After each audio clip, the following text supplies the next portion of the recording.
On a frozen morning in January 2025, Donald Trump sat down for a press conference at Mar-a-Lago. A reporter asked him about his previous interest in purchasing Greenland. The question was meant to be a softball, a way to laugh about a quirky idea from his first term. But Trump didn't laugh. He leaned forward and said something that sent shockwaves through NATO headquarters in Brussels. "I'm not ruling out military or economic measures to secure Greenland. It's essential for national security and global freedom." The world reacted with a mixture of amusement and horror. European newspapers mocked him. Danish politicians called it colonial rhetoric from a bygone era. Twitter lit up with memes showing Vikings defending Greenland with spears against American tanks. But in the quiet rooms of the Pentagon, in the boardrooms of mining corporations in Toronto and Sydney, and in the secure bunkers beneath the Kremlin, no one was laughing. Because they had seen the maps, they had read the geological surveys, they knew what was under the ice. Greenland is not just a giant freezer floating in the North Atlantic. It is the single largest repository of untapped wealth in the Western Hemisphere. And in January 2026, as the ice sheet melts at a rate that has terrified climatologists, that wealth is becoming accessible for the first time in human history. This is not a story about real estate. This is a story about the last gold rush on Earth. And the prize is not gold. It's something far more valuable in the 21st century. The elements that power everything from your smartphone to the missiles that define global power. To understand why Greenland has become the most coveted territory on the planet, you have to understand the invisible war that is being fought right now between the United States and China. It is not being fought with bullets, it is being fought with batteries. Every electric car, every wind turbine, every military drone, every smartphone, and every advanced weapon system relies on a group of obscure metals called rare earth elements. Names like neodymium, dysprosium, praseodymium. These are not rare in the sense that they don't exist. They are rare because they are difficult and environmentally destructive to mine and process. Here's the nightmare that keeps Pentagon strategists awake at night. China controls approximately 70% of the global supply of these rare earth elements. More importantly, China controls over 90% of the refining capacity. This means that even if you dig the ore out of the ground in California or Australia, you have to ship it to China to turn it into the usable material that goes into a battery or a magnet. The United States military, the most powerful armed force in history, is dependent on its greatest strategic rival for the materials that make its weapons work. It is the equivalent of Britain in 1940 having to buy steel from Nazi Germany to build Spitfires. For 2 decades, Washington has talked about breaking this dependency. They have funded mines in the United States. They have tried to build refining facilities. But it takes years, sometimes decades, to bring a new rare earth mine online. The environmental regulations are strict. The economics are marginal. And every time a Western company tries to compete, Chinese state-owned enterprises can simply flood the market and drop the price until the competitor goes bankrupt. China has weaponized the supply chain, and then the geologists arrived in Greenland. In 2013, a team from the London Mining Company was conducting surveys in southern Greenland. They were looking for iron ore. What they found was something far more valuable. They discovered Kvanefjeld, a mountain that is essentially a solid block of rare earth elements and uranium. The deposit is so rich that it is one of the largest known concentrations of rare earths on the planet. But that was just the beginning. As more surveys were conducted, more deposits were found. In 2021, a company called Energy Transition Minerals discovered massive reserves of rare earths in the Sarfatok region. The estimates are staggering.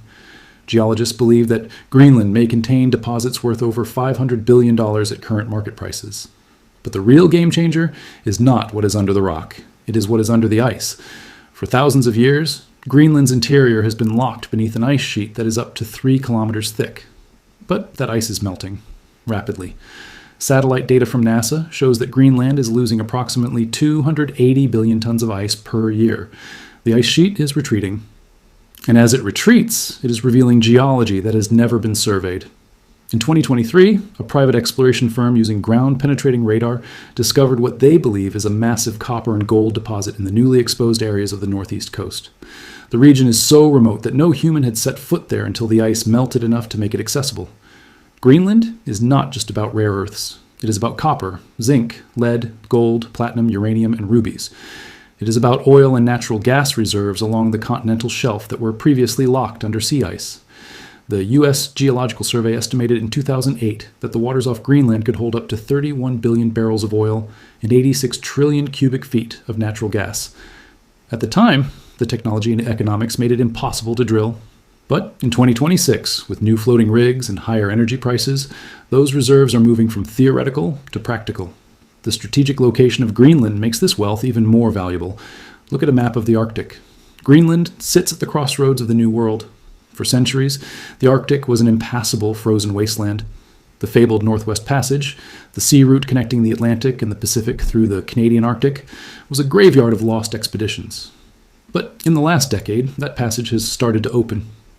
In the summer of 2024, a commercial cargo ship sailed from Europe to Asia through the Arctic, shaving 4,000 nautical miles off the traditional route through the Suez Canal. It was a historic moment. The voyage that had killed dozens of explorers was now a profitable shipping lane. If the Arctic becomes a major shipping route, Greenland becomes the gas station and the toll booth. The island sits right in the middle of the lane. Whoever controls Greenland controls access to the Arctic. They control where ships can refuel. They control the radar stations that track shipping and military traffic. They control the ability to project power into the high north. And make no mistake, the Arctic is becoming the next theater of great power competition. Russia has been building military bases along its northern coast for a decade.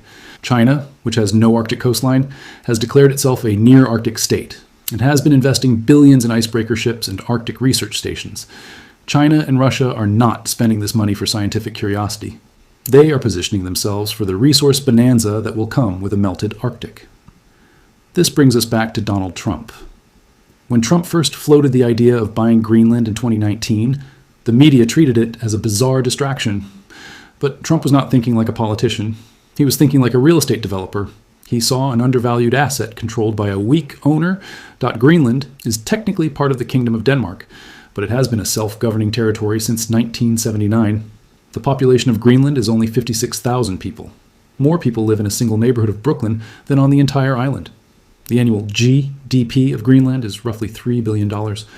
It is smaller than the economy of a mid-sized American city. The Greenlandic government is almost entirely dependent on subsidies from Denmark. Copenhagen sends approximately $600 million per year to keep the lights on in Nuuk, the capital. Without Danish money, the Greenlandic economy would collapse. The people of Greenland know this. There is a growing independence movement on the island, but independence is a fantasy without another source of income. Mining could be that source, but developing the mines requires massive capital investment, infrastructure that doesn't exist, and expertise that Greenland doesn't have. The island has no deep-water ports capable of handling large cargo ships. It has no roads connecting the towns. It has no power grid. Everything has to be built from scratch. In 2019, Trump reportedly asked his advisors to look into the possibility of purchasing Greenland. The idea was floated to the Danish government informally. The response was swift and humiliating. The Danish Prime Minister, Mette Frederiksen, called the idea absurd. Trump, never one to take rejection gracefully, canceled a planned state visit to Denmark. The world moved on. But Trump didn't. In the years since, his advisors have continued to study the Greenland issue, and when he returned to the campaign trail in 2024, Greenland came up again. Not as a joke, but as a serious policy proposal. In January 2025, Trump was asked again about Greenland. This time, he didn't couch it in terms of a purchase. He framed it as a security imperative. He said that the United States could not allow China or Russia to gain a foothold in Greenland. He said that if Denmark could not or would not defend Greenland adequately, the United States would have to take measures. He didn't specify what those measures were, but he didn't rule out force. It was a statement that sent a chill through Europe. The reaction from Denmark was immediate. The Danish government summoned the U.S. ambassador. The European Union released a statement affirming the territorial integrity of its member states. But behind the scenes, the panic was real. Because Denmark knows it cannot defend Greenland, the Danish military is small. It has a total active force of about 15,000 soldiers. It has no capacity to project power into the Arctic. If the United States, or for that matter China or Russia, decided to establish a permanent presence in Greenland, there is very little Denmark could do to stop it militarily. More importantly, Denmark is facing an economic reality. The cost of subsidizing Greenland is rising. The island's population is growing more restless. The independence movement, led by the political party Nalarak, is gaining support. In the most recent elections, pro-independence candidates won significant seats. The Prime Minister of Greenland, Mut Borup Egede, has stated publicly that independence is the goal.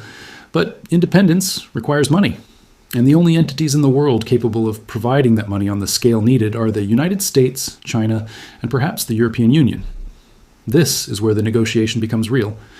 Greenland doesn't want to be purchased like Alaska was in 1867. The people of Greenland have their own identity and their own language. They are not interested in becoming the 51st state, but they are interested in investment. They are interested in infrastructure. They are interested in a deal that allows them to develop their resources while maintaining some level of autonomy. And this is exactly the kind of deal that Trump understands. He doesn't need to buy Greenland. He needs to own the cash flow. Imagine a scenario where the United States offers Greenland a package. The U.S. agrees to invest $100 billion in infrastructure over 20 years. Deep water ports, roads, power plants, hospitals, and schools. In exchange, American mining companies get priority access to develop the rare earth deposits.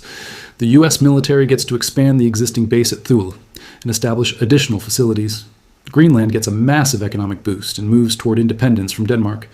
The U.S. gets secure access to the materials it needs to break free from Chinese dependency. Denmark gets relieved of the financial burden of subsidizing Greenland. Everyone wins, except China. This is the nightmare scenario for Beijing. If the United States locks up Greenland's rare earths, China loses its monopoly. The leverage that China has held over Western technology and defense industries evaporates. American companies can build electric cars and wind turbines without depending on Chinese materials. The Pentagon can build hypersonic missiles and F-35 fighters without worrying about a supply cutoff. The balance of power shifts. China is not sitting idle. In the last 5 years, Chinese state-owned enterprises have been quietly trying to invest in Greenland. In 2016, a Chinese company attempted to buy an old naval base in Greenland to turn it into a mining support hub. The Danish government blocked the sale under pressure from the United States. In 2018, Chinese banks offered to finance the construction of 3 new airports in Greenland. Again, Denmark intervened and provided the financing itself to keep the Chinese out. But the competition is intensifying. In 2024, a Chinese mining company, through a complicated web of subsidiaries, acquired exploration rights to a large tract of land in eastern Greenland. The Greenlandic government, desperate for investment, approved it. The United States protested. The situation is still unresolved, but it highlights the reality. Greenland is up for grabs, not in the traditional sense of colonial conquest, but in the modern sense of economic and strategic influence. Whoever builds the ports, whoever finances the mines, whoever provides the infrastructure will own Greenland in every way that matters. There is also the issue of the Thule Air Base. This is the part of the story that most people don't know. The United States already has a massive military installation in Greenland. Thule Air Base, located in the northwest corner of the island, has been operated by the U.S. Air Force since 1951. It is one of the most strategically important bases in the world. Thule is home to the 12th Space Warning Squadron, which operates a ballistic missile early warning system. Giant radar arrays scan the skies 24 hours a day, looking for incoming ICBMs from Russia. If Russia ever launched a nuclear strike on the United States, Thule would be the first to see it. But Thule is more than a radar station. It is a deepwater port capable of handling military supply ships. It has runways that can accommodate the largest military transport aircraft. It is a refueling stop for planes flying between North America and Europe. During the Cold War, Thule was a critical node in the defense of the West. In the 21st century, it is even more important. As the Arctic opens, Thule is becoming a launching point for operations in the high north. If there is ever a conflict in the Arctic, Thule will be the logistics hub. The United States military is keenly aware that Thule is not on American soil. It is on Danish-controlled territory. The base operates under a 1951 agreement between the U.S. and Denmark. But that agreement is old. It was negotiated in a different era when Greenland was a colonial possession and had no say in its own affairs. Today, Greenland has self-government. Technically, Greenland could demand renegotiation of the Thule agreement. They could demand rent. They could demand environmental cleanup. They could, in theory, demand that the base be closed.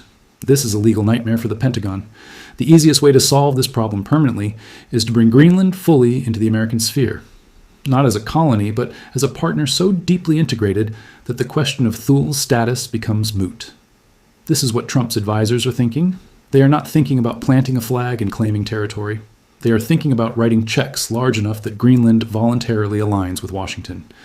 In January 2026, the negotiation over Greenland is no longer theoretical. It is happening in real time. The United States has increased its diplomatic presence in Nuuk. The State Department has opened a full consulate, the first time the U.S. has had a permanent diplomatic mission on the island. American mining executives are flying to Greenland regularly, meeting with local officials, conducting surveys. The U.S. military is quietly upgrading the facilities at Thule, pouring millions into runway expansions and new radar installations. Meanwhile, Denmark is in a bind. The Danish government knows it is losing control of the narrative. There is talk in Copenhagen of increasing the annual subsidy to Greenland to $1 billion to try to maintain influence. But Denmark is a small country with a limited budget. It cannot compete with the United States or China in a bidding war. The Danish public is also growing weary of the cost. Polls show that a significant portion of Danes would support allowing Greenland to go independent if it means Denmark no longer has to pay the subsidy. The people of Greenland are caught in the middle. They want independence. They want control of their own resources. But they are not naive. They know that true independence is impossible without economic viability. And economic viability means making a deal with a superpower. The question is, which superpower? The older generation, which remembers the Cold War and the close relationship with Denmark, tends to favor maintaining ties with Europe. The younger generation, which sees the infrastructure gap and the lack of opportunity, is more open to working with the United States. This is the great game of the 21st century playing out on a frozen island that most people couldn't find on a map. It is a game about resources, about strategy, about climate, and ultimately about power. Greenland is not just a chunk of ice. It is the keystone of the Arctic. Whoever controls Greenland will have an outsized influence on the future of the planet's last frontier.